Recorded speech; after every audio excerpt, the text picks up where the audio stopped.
ধসে রাঙামাটিতে ২,০০০-এরও বেশি মানুষ আশ্রয় কেন্দ্রে সরিয়ে নেওয়া হল মৌলভীবাজারে ক্ষতিগ্রস্ত এলাকার বাসিন্দাদের। নদীর ভরা মৌসুমে ঈদের লঞ্চ যাত্রা নিয়ে চিন্তিত ঘরমুখী মানুষ। ফিটনেসবিহীন নৌযান নেই বলছে বিআইডব্লিউটিএ।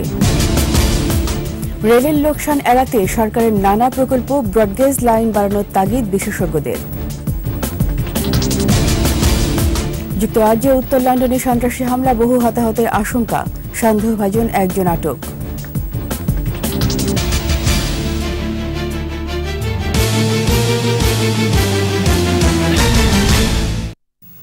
শুনছিলেন ফ্রেশ সিকিউরিটি ইসলামী ব্যাংক লিমিটেড সংবাদ শিরোনাম। আমন্ত্রণ জানাচ্ছি সকাল ৯টার ২১ সংবাদে।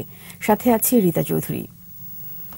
পাহাড় ধসে রাঙামাটিতে ক্ষতিগ্রস্ত ২,০০০-এরও বেশি মানুষ এখনও আশ্রয় কেন্দ্রে অবস্থান করছেন। দ্রুত পুনর্বাসন চেয়েছেন তারা। এছাড়া জেলার সড়ক যোগাযোগ ব্যবস্থা এখনও সচল হয়নি। সেনাবাহিনী ইঞ্জিনিয়ারিং করে তত্ত্বাবধানে সংস্কার কাজ অব্যাহত রয়েছে।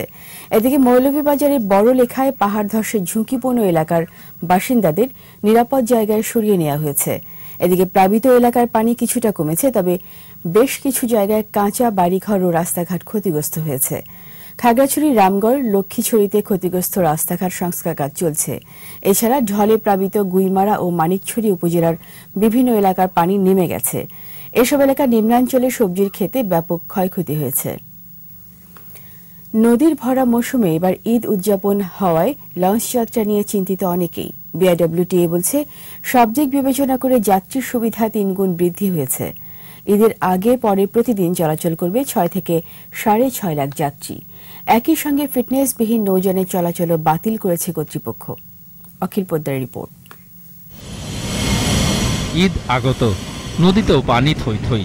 এই অবস্থায় গন্তব্যে আসা যাওয়ায় যাত্রীদের সুযোগ সুবিধা কতটুকু দিতে পারবে কর্তৃপক্ষ, নাকি অন্যবারের মতোই ফিটনেসবিহীন লঞ্চে দুশ্চিন্তা মাথায় নিয়েই চলতে হবে দক্ষিণবঙ্গের লাখো যাত্রীর। এরই মধ্যে বাড়ানো হয়েছে টার্মিনালের সক্ষমতা। পুরনো সব অনিয়মও দূর করতে বদ্ধপরিকর নৌ পরিবহন মন্ত্রণালয়। সদরঘাটকে আমরা ডিসেন্ট্রালাইজ করতে যাচ্ছি, অর্থাৎ সব লঞ্চ কিন্তু সদরঘাট থেকে ছেড়ে যাবে না। এখানে আমরা কয়েকটা এলাকার জোনিং করে আমাদের আরেকটা নতুন টার্মিনাল আমরা করার জন্য পরিকল্পনা নিয়েছি। একটা ভিজিলেন্স টিম গঠন করেছি। ওরা এই ভিজিলেন্স টিমটা প্রত্যেকটা ঘাটে তাদের তৎপরতা থাকবে এবং তারা যাতে কোনো নৌযানে অতিরিক্ত যাত্রী পরিবহন করতে না পারে সেই ব্যাপারে আমরা তৎপর থাকব। লঞ্চ মালিকদেরকে এক ধরনের অনুরোধ রেখেছি, জাহাজের ফিটনেসগুলি যেন তারা বজায় রাখেন এবং নিরাপত্তা সরঞ্জামাদিগুলি আছে সেগুলো যেন হাতের নাগালের মধ্যে থাকে। প্রতি বছর ঈদ যাত্রায় থাকে বহুমুখী সমস্যা। পুরনো সব অনিয়মের বদলে এবার যাত্রী ভোগান্তি কমাতে কাজ করছে বিআইডব্লিউটিএর যৌথ দল। জাহাজে যারা ক্রু আছে, এটা আসলে ক্রুদের রেসপন্সিবিলিটিটাই বেশি। ওনারা যদি দেখেন যে কোনো ধরনের নিরাপত্তা সরঞ্জামাদের ঘাটতি আছে অথবা কোনোটা দুর্বল আছে, কোনোটা ব্যবহার উপযোগী নাই, সেগুলো যদি ওনারা মালিককে বলেন সময় মতো পরিবর্তন করেন। সাধারণ হিসাব মতে প্রায় ১,০০০ মতো নৌযান যাত্রী পরিবহনে নিয়োজিত থাকবে সমগ্র বাংলাদেশে। অর্থাৎ আপনি ধরেন ৪ লক্ষ থেকে ৫ লক্ষ লোক দৈনিক কিন্তু যাতায়াত করে সদরঘাট থেকে, বিশেষ করে ঈদের ৫ দিন আগে বা ৫ দিন পরে। ঢাকার থেকে বিশেষ করে ২ শতাধিক লঞ্চ দক্ষিণাঞ্চলে ছেড়ে যায়। সুতরাং আমরা যেহেতু জানি আমাদের পর্যাপ্ত সংখ্যক লঞ্চ ঈদের জন্য নাই, সেজন্য আমরা বারবার রিকোয়েস্ট করেছি যারা ঈদের ঘরমুখী হবেন, বিশেষ করে ঈদের সময়, তারা যেন তাদের ছুটিটাকে আগেই প্ল্যান করে ওনারা আগেই চলে যান। অখিল পোদ্দার, ২১ টেলিভিশন, ঢাকা। রেলকে যোগাযোগের প্রধান মাধ্যম হিসেবে গড়ে তুলতে বিভিন্ন প্রকল্প হাতে নিয়েছে সরকার। পাশাপাশি লোকসান এড়াতে রেলওয়ের বিশাল জমিতে পর্যটন, আবাসন সহ বিভিন্ন ব্যবসায়িক প্রকল্প নেওয়া হয়েছে। আর সরকারের দিকে তাকিয়ে না থেকে অব্যবহৃত নিজস্ব সম্পদ ব্যবহার করে রেলকে লাভজনক করতে বিভিন্ন প্রকল্প নেওয়ার পরামর্শ দিয়েছেন বিশেষজ্ঞরা। তৌহিদুর রহমান রিপোর্ট। আরামদায়ক আর অপেক্ষাকৃত নিরাপদ হওয়ায় গোটা বিশ্বে যাতায়াতের ক্ষেত্রে জনপ্রিয় রেলওয়ে। তবে দেশে রেলখাত দীর্ঘদিন ধরে অবহেলিত। অব্যবস্থাপনা আর লোকসানের কারণে বিভিন্ন সময়ে কমেছে রেলপথের পরিমাণ। আওয়ামী লীগ নেতৃত্বাধীন মহাজোট সরকার ২০০৯ সালে ক্ষমতায় আসার পর রেলের উন্নয়নে বিভিন্ন পদক্ষেপ নিয়েছে। রেলে বগি সংযোজনের পাশাপাশি তৈরি করা হচ্ছে নতুন নতুন লাইন। ইতিবাচক পরিবর্তন এসেছে ব্যবস্থাপনায়ও, আর এই কারণে দিন দিন যাত্রীদের আগ্রহ বাড়ছে রেলের প্রতি। ওয়ান ওয়ে যাচ্ছে, ওয়ান ওয়ে হচ্ছে, সেদিক দিয়ে মানুষের এই ট্রেনের প্রতি আস্থা। স্টেশন ছাড়া যে আউটে থামে, আউটে যদি বন্ধ করতে পারে তাহলে মোটামুটি ভালোই। রেলের যে ডাব্বাগুলো আছে এগুলো আরও উন্নতি হওয়া দরকার। এক একটা স্টেশনে একটা কোটা হচ্ছে 10টা 15টা, কিন্তু দেখা যায় প্যাসেঞ্জার 100-150। সক্ষমতা বাড়াতে বিভিন্ন প্রকল্প বাস্তবায়ন করছে রেলওয়ে। 21 টেলিভিশনকে দেওয়া সাক্ষাৎকারে এইসব পরিকল্পনার কথা জানান রেলওয়ের মহাপরিচালক। অতি সম্প্রতি দেখেন আমাদের বহরে 270টা যাত্রীবাহী ক্যারেজের সংযোজন হয়েছে। 50টা ব্রডগেজ প্যাসেঞ্জার ক্যারেজ কেনার জন্য এডিবির অর্থায়নে ইতিমধ্যে আমরা কয় প্রস্তাব ক্যাবিনেট পাঠিয়ে দিয়েছি। তবে গণমানুষের চাহিদা পূরণে রেলের আরও ভূমিকা রাখা প্রয়োজন বলে মনে করেন এই যোগাযোগ বিশ্লেষক। রেলের যে সম্পত্তি আছে লিজ নিয়ে এক একজন কোটিপতি হয়ে যাচ্ছে। মন্ত্রণালয় বিরাট ভুল করে ফেলছে তাদের ল্যান্ডগুলিকে বাণিজ্যিকভাবে ব্যবহার করতে না দিয়ে। গতি ও বেশি যাত্রী নেওয়ার সুবিধার জন্য ব্রডগেজ লাইন বাড়ানোর তাগিদ দেন তিনি। আর রেলওয়ের মহাপরিচালকও জানান ক্রমশ রেলপথ বাড়ানোর কথা। এখন যে রেলপথ নির্মাণ করছি সব ডুয়েল গেজ। এর অর্থ যে আমি যদি ডুয়েল গেজে কনভার্সন না করতে পারি তাহলে ব্রডগেজ যেতে পারবো না। মিটার গেজ রেলপথ যেখানেই আছে সেখানে পুনর্নির্মাণ করছি ডুয়েল গেজ হিসেবে। এখন ইলাস্টিক ফ্যাশনার লাগিয়েছে যেটা দিয়ে নির্দ্বিধায় 100 কিলোমিটারে ট্রেন চলার কথা ছিল, কিন্তু টঙ্গী পার হওয়ার পরে লোকোমাস্টারকে বলা আছে ভাই 30-এর বেশি চালায়ও না। তাহলে কি ধরনের উন্নয়ন হলো? ক্রমান্বয়ে সারা দেশের রেল লাইন ব্রডগেজের আওতায় নিয়ে আসা হবে বলেও জানান রেলওয়ের মহাপরিচালক। আমাদের whole network. Tauhidur Rahman, 21 television, Dhaka. London হামলার প্রসঙ্গ। যুক্তরাজ্যে উত্তর লন্ডনে ফিঞ্চবুরি পার্কের কাছে পথচারীদের উপর গাড়ি হামলার ঘটনা ঘটেছে। এ সময় সন্দেহভাজন একজনকে আটক করেছে পুলিশ। স্থানীয় সময় সোমবার মাঝরাতে ফিঞ্চবুরি পার্ক মসজিদ সংলগ্ন স্থানে হামলা চালানো হয় বলে জানিয়েছে পুলিশ। কাজে ব্যস্ত মানুষদের উপর আচমকা একটি গাড়ি এসে আঘাত করে। খবর পেয়ে পুলিশ সহ জরুরি সেবাদানকারী সংস্থা ঘটনাস্থলে উপস্থিত হয়। এ ঘটনায় বহু হতাহতের আশঙ্কা করা হচ্ছে। এদিকে হামলাকারী গাড়ির চালক পালিয়ে গেলেও সন্দেহভাজন একজনকে আটক করেছে পুলিশ।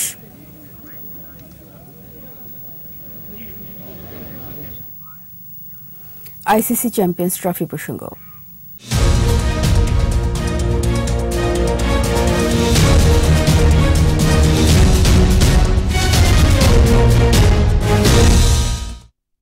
চির প্রতিদ্বন্দ্বী ভারতকে গুড়িয়ে দিয়ে চ্যাম্পিয়ন্স ট্রফির শিরোপা জিতল পাকিস্তান।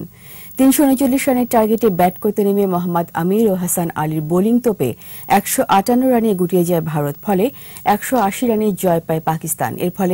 এর আগে ফখর জামানের সেঞ্চুরিতে 338 রান সংগ্রহ করে সরফরাজ বাহিনী। আবু হুরায়রা তামিমের রিপোর্ট। হাসান আলীর বলে বুমরা সরফরাজের হাতে ক্যাচ দিতেই শেষ হয় ভারতের ইনিংস। মাত্র 158 রানে গুটিয়ে যায় কোহলির দল। উল্লাসে ফেটে পড়ে পাকিস্তানের খেলোয়াড় সহ সমর্থকরা। 339 রানের বড় স্কোর তাড়া করতে নেমে শুরুতেই ব্যাটিং বিপর্যয়ে পড়ে ভারত। রানের খাতা খোলার আগেই রোহিত শর্মাকে সাজঘরে ফেরান মোহাম্মদ আমির। এরপর বিরাট কোহলিকে ব্যক্তিগত 5 ও শেখর ধাওয়ানকে 21 রানে আউট করে চাপে ফেলে দেন মোহাম্মদ আমির। এর থেকে আর বেরিয়ে আসতে পারেনি ভারত। নিয়মিত বিরতিতেই উইকেট হারায় তারা। 76 রান করে ব্যবধান কমান হার্দিক পান্ডিয়া। শেষ পর্যন্ত 158 রানেই অল আউট হয় ভারত। এর আগে টস হেরে ব্যাট করতে নেমে এতটা দুর্দান্ত ব্যাটিং করবে পাকিস্তান তা হয়তো কেউই ভাবেনি। উদ্বোধনী জুটিতে আসে 128 রান। হাফ সেঞ্চুরি করে 59 রানে রান আউটের ফাঁদে পড়েন আজহার আলী। তবে 106 বলে 114 রান করে ক্যারিয়ারের প্রথম সেঞ্চুরি তুলে নেন ফখর জামান। এরপর বাবর আজম 4 রানের জন্য হাফ সেঞ্চুরি মিস করলেও মোহাম্মদ হাফিজ 37 বলে জড়ো 57 ও ইমাদ ওয়াসিম 25 রানে অপরাজিত থাকলে 4 উইকেট হারিয়ে 338 রান তোলে Pakistan. Man of the match হন পাকিস্তানের ফখর জামান, আর ম্যান অব দ্য সিরিজ একই দেশের হাসান আলী। আবু হুরায়রা তামিম, 21 টেলিভিশন। নিচ্ছি ইসলামী ব্যাংক বিরতি। যখন ফিরছি তখন অন্যান্য খবরের সঙ্গে আরও থাকবে। রাজবাড়ীর দৌলতদিয়ায় পদ্মায় ভাঙন, যমুনা ব্রহ্মপুত্রের স্রোতে হুমকির মুখে গাইবান্ধার 4 উপজেলা। ঈদ উপলক্ষে অভিজাত বিপণী বিতানগুলোতে বেড়েছে মোবাইল ফোনের চাহিদা, খুশি বিক্রেতারা। আবার আমন্ত্রণ সকাল 9টার 21 সংবাদে। পদ্মার পানি বৃদ্ধি পেয়ে রাজবাড়ীর দৌলতদিয়া ঘাট সংলগ্ন এলাকায় ভাঙন দেখা দিয়েছে। এদিকে ব্রহ্মপুত্র ও যমুনা স্রোতে ভাঙনের কবলে পড়েছে গাইবান্ধার 4 উপজেলা, ফলে গৃহহীন হয়ে পড়েছে শত শত মানুষ। তবে ভাঙন রোধে এখন পর্যন্ত নেওয়া হয়নি কোনো উদ্যোগ। গাইবান্ধা ও রাজবাড়ীর প্রতিনিধির সহায়তায় আফসানা নীলা রিপোর্ট। পদ্মার পানি বৃদ্ধির সাথে সাথে রাজবাড়ীর দৌলতিয়া ফেরিঘাট সংলগ্ন এলাকায় দেখা দিয়েছে তীব্র ভাঙন। এক সপ্তাহে ঘরহারা হয়েছে অর্ধশতাধিক পরিবার। কয়েক বছর ধরে টানা নদী ভাঙনের ফলে অসহায় ফেরিঘাট সংলগ্ন গ্রামের বাসিন্দারা। বসতবাড়ি নদীতে বিলীন হওয়ায় সামনের দিনগুলো নিয়ে শঙ্কিত নদী পাড়ের মানুষ। কখন যেন ঝড় উঠে আসে আমাদের নদীতে ভাসায় নিয়ে যায়। এক ঘরের মধ্যে চাল পাল্লি খাহি গরু বাছুর। নদী পাতার কথা এইসব কোনো কাজ হচ্ছে না এখানে। ভাঙন রোধে ব্যবস্থা নেওয়ার আশ্বাস দিয়েছে পানি উন্নয়ন বোর্ড। প্রশাসনিক অনুমোদন পাওয়া যায় তাৎক্ষণিকভাবে আমরা এই ভাঙন প্রতিরোধের ব্যবস্থা গ্রহণ করি। এদিকে উজান থেকে নেমে আসা ঢলে ব্রহ্মপুত্র ও যমুনার পানি বেড়ে ভাঙনের কবলে গাইবান্ধা 4টি উপজেলা। সদর উপজেলার কামারজানি ইউনিয়নের শিক্ষা প্রতিষ্ঠান সহ শতাধিক ঘরবাড়ি নদীতে বিলীন হয়ে গেছে। হুমকির মুখে সাঘাটা উপজেলার বিভিন্ন স্থাপনা। আমরা এই যে 5-7 বার বাড়ি ভাঙতে ভাঙতে আসি, এখানে আমাদের অবস্থান। পানি উন্নয়ন বোর্ড ঠিকমতো কাজ না করায় ভাঙন রোধ করা যাচ্ছে না বলে অভিযোগ স্থানীয়দের।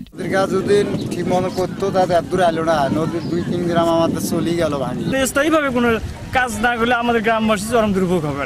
আর নদী ভাঙন রোধে অস্থায়ী পদক্ষেপের কথা জানালেও স্থায়ী সমাধান দিতে পারছে না পানি উন্নয়ন বোর্ড। ভাঙন থেকে রক্ষা করার জন্য আমরা অস্থায়ী পদক্ষেপ গ্রহণ করছি। ভাঙন প্রতিরোধে অবিলম্বে স্থায়ী সমাধানের দাবি নদীপাড়ের এসব মানুষের। আফসানা নীলা, 21 টেলিভিশন। টানা পরোটা, খাসির রোস্ট, মোরগ মুসাল্লাম, সুতি জিলাপি, বোম্বাই জিলাপি সহ হরেক রকম খাবারের পসরায় সরগরম গাজীপুরে বিভিন্ন ইফতার বাজার। এর মধ্যে শহরের রাজবাড়ী রোডে ঐতিহ্যবাহী ইফতার বেশ আকর্ষণীয়। গাজীপুর প্রতিনিধি অপূর্ব রায়ের রিপোর্ট, জানাচ্ছেন রাশিদুল আলম রাসেল। গাজীপুরের রাজবাড়ী রোডে বিভিন্ন রঙের সামিয়ানা, বাঁশ আর টেবিল বসিয়ে ইফতারির পসরা সাজিয়েছেন মৌসুমী ব্যবসায়ীরা। এখানে পাওয়া যায় ঐতিহ্যবাহী ইফতারি, টানা পরোটা, খাসির রোস্ট, মুরগির মুসাল্লাম, সুতি জিলাপি ও বোম্বাই জিলাপি সহ নানা রকম মিষ্টি। এছাড়াও মিলবে খাসির শাহী হালিম। ইফতারি যা দোকান থেকে নিচ্ছি মোটামুটি মানসম্মত এবং দামও সাশ্রয়ী। বাসায় নিয়ে ফ্যামিলি নিয়ে ইফতারি করি। ইফতার কিনতে দুপুর গড়ানোর পর থেকেই ক্রেতাদের ভিড় বাড়ে এসব দোকানগুলোতে। বিশেষ পদের ইফতার কিনতে বৃষ্টি উপেক্ষা করেও ছুটে আসছেন রোজদারেরা। খাসির কিমা নিয়েছি আর টিকা কাবাব নিয়েছি। ইফতারি কিনতে আসছি, খাসির কাবাব কিনবো, মুরগি কিনবো, রেজালা কিনবো, আর রানরুটি কিনবো, আলুর চপ, বেগুনি, পেঁজু, মিষ্টি, এগুলোই। আর জমজমাট বেচা কেনা হয়, লাভের অঙ্কটাও ভালোই বললেন বিক্রেতারা। কাবাব আছে, খাসির জালি কাবাব আছে, খাসির স্বামী কাবাব আছে, আর চিকেন সাসলিক আছে, চিকেন গ্রিল আছে। মোটামুটি এখানে আমাদের এখানে 20টা আইটেম আছে। খুব ভালো জিনিস, গাজীপুরের মধ্যে খুব বিখ্যাত জিনিস, নাম করা জিনিস ভাই। সদর ছাড়াও গাজীপুরের সব উপজেলাতেই রমজানে জমেছে বাহারি ইফতার বাজার। সারাদিন রোজার পর সবাই মিলে নানা পদের এসব মুখরোচক খাবারে স্বাচ্ছন্দ্য বোধ করেন রোজদারেরা। Desk report, 21 television. এবার বিশেষ আয়োজন ঈদ বাজার।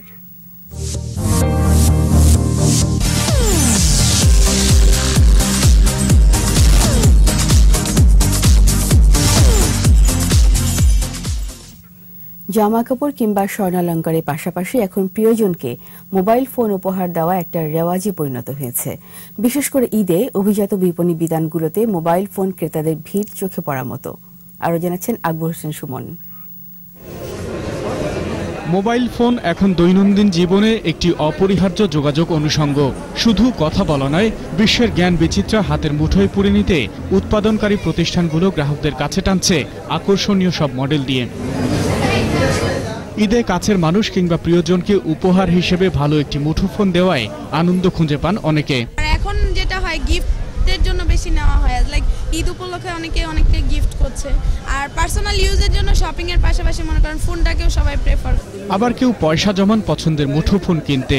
একটা ফোন রানিং যেটা ইউজ করতেছি একটু ডিস্টার্ব করতেছে, আর সামনে ঈদ ওকেশন মিলে গেছে আর কি। ঈদ উপলক্ষে একটা মোবাইল কিনলাম, আইফোন 7, খুব ভালো লাগলো, ঈদের আনন্দ। এখন আর ঈদ হিসেবে যে মানুষ কাপড় কিনে এটা কিন্তু না, এখন কিন্তু আমরা সারা বছরই কেনাকাটা করি কাপড় চোপড়। তো ঈদ হিসেবে একটা মোবাইলটা এটা একটা বেটার জিনিস আমার কাছে মনে হয়। ব্যবসায়ীরাও সারা বছরের তুলনায় ঈদ মৌসুমে মুনাফা করেন দ্বিগুণ। কাস্টমারটা বেশি ফিডব্যাক দিচ্ছে আপনার অ্যাপেল এবং স্যামসাং অ্যাসেট প্লাস, এগুলো বেশি আমাদের ফিডব্যাক দিচ্ছে। উপহার সামগ্রী হিসেবে অলংকারের মতোই জনপ্রিয় এখন মুঠোফোন। আকবর হোসেন সুমন, 21 টেলিভিশন, ঢাকা। নিচ্ছে আবারও ইসলামী ব্যাংক বিরতি। যখন ফিরছি তখন অন্যান্য খবরের সঙ্গে আরো থাকবে।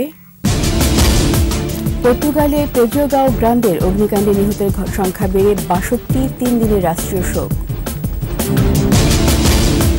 কনফেডারেশন কাপ ফুটবলে ক্যামেরুনকে 2-0 গোলে হারিয়েছে চিলি।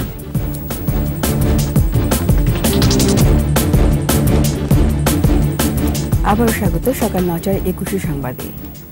এবার সারা দেশের নানা খবর নিয়ে একটি ডেস্ক রিপোর্ট। বিএনপি মহাসচিব মির্জা ফখরুলের গাড়িবহরে হামলার প্রতিবাদে ঠাকুরগাঁওয়ে বিক্ষোভ মিছিল ও প্রতিবাদ সমাবেশ করেছে জেলা বিএনপি। প্রধানমন্ত্রীর ত্রাণ তহবিল থেকে চাঁদপুরে দুস্থদের মাঝে প্রায় 6 লাখ টাকার চেক বিতরণ করা হয়েছে। অবৈধভাবে জলমহাল দখলের প্রতিবাদে গাইবান্ধায় মানববন্ধন ও বিক্ষোভ সমাবেশ করেছেন মৎস্যজীবীরা। নাটোরের সিংড়ায় ঝড়ে ক্ষতিগ্রস্তদের মাঝে ত্রাণ সামগ্রী বিতরণ করেন তথ্য ও যোগাযোগ প্রযুক্তি প্রতিমন্ত্রী জুনায়েদ আহমেদ পলক। সরকারিভাবে নির্ধারিত বেতনসহ 11 দফা দাবিতে রাজশাহী নগর ভবনের সামনে বিক্ষোভ করেছে সিটি কর্পোরেশনের দৈনিক মজুরি ভিত্তিতে নিয়োগপ্রাপ্ত কর্মচারীরা। সুনামগঞ্জ প্রেস ক্লাবের উদ্যোগে ইফতার ও দোয়া মাহফিল অনুষ্ঠিত হয়েছে।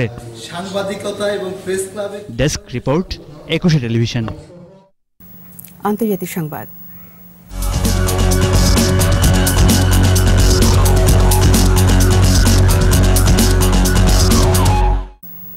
পর্তুগালে পেড্রোগাও গ্রান্দে এলাকায় ছড়িয়ে পড়া অগ্নিকাণ্ডে নিহতের সংখ্যা বেড়ে দাঁড়িয়েছে 62। এদিকে 3 দিয়ে রাষ্ট্রীয় শোক ঘোষণা করেছে সরকার। নিহতদের মাঝে বেশ কিছু নারী ও শিশু রয়েছে বলে নিশ্চিত করেছে পুলিশ। এ ঘটনায় আহত 52 জনের অবস্থা আশঙ্কাজনক বলে জানিয়েছে হাসপাতাল কর্তৃপক্ষ। এরই মধ্যে 3 দিনের রাষ্ট্রীয় শোক ঘোষণা করেছে পর্তুগাল সরকার। এদিকে দাবানলে পড়ে যাওয়া বেশ কিছু এলাকায় এখনো প্রবেশ করতে পারছে না দমকল বাহিনী। এর আগে দাবানল নিয়ন্ত্রণে দমকল কর্মীদের সহায়তায় 2টি পানিবাহী বিমান পাঠায় স্পেন।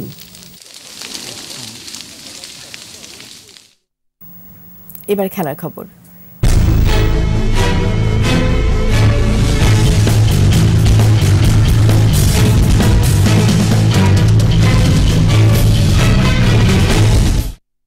কনফেডারেশন কাপ ফুটবলে ক্যামেরুনকে 2-0 গোলে হারিয়েছে চিলি। নিজেদের প্রথম ম্যাচে জয় নিয়ে এগিয়ে যাওয়ায় মিশনের প্রথম থেকেই আক্রমণাত্মক খেলতে থাকে দুদল। প্রথমার্ধে গোলের দেখা পায়নি কোনো দলই, আর দ্বিতীয়ার্ধে গোলেই জয় নিশ্চিত করে চিলি।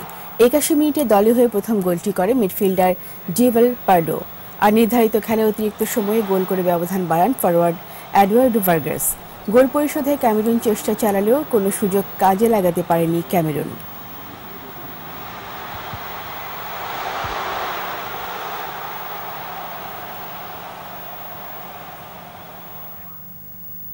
আর এরই সাথে শেষ করছি সকাল 9টার 21 সংবাদ। যাওয়ার আগে ফার্স্ট সিকিউরিটি ইসলামী ব্যাংক লিমিটেড সংবাদ শিরোনামগুলো আরও একবার।